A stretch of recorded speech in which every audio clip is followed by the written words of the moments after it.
贺锦熙，你就没什么想跟我说的吗？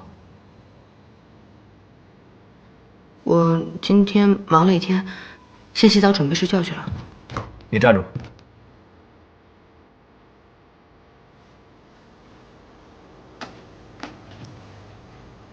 你让我早点回来，你自己到现在才回来，你什么意思？刚才你那个表姐到我们的房间来洗澡，她说是你让她来的，这是我们的房间，是我们的空间，你怎么能让别人进来洗澡呢？他刚才进来洗澡了。那你们两个人有没有？你当我是谁呀？要不是她是你表姐，我绝对饶不了她。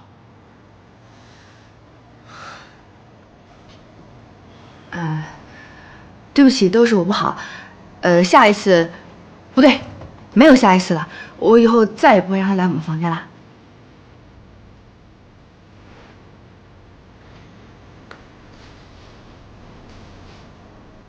你就是这么认错的？对不起，全都是我的错，都怪我，全是我不好，我下次再也不敢了。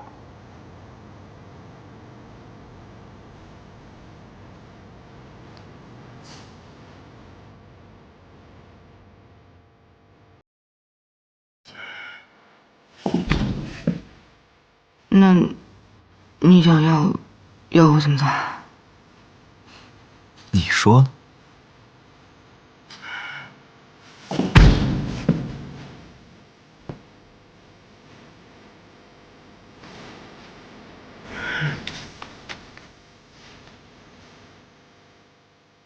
你就不想表示一下吗？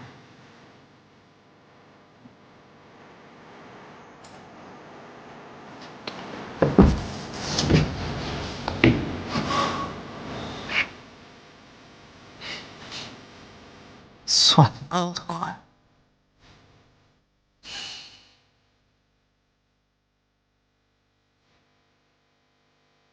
奶奶，哎，吃水果。哎呦，还是锦溪懂事儿啊，不像你，长这么大还没有给奶奶削个苹果呢。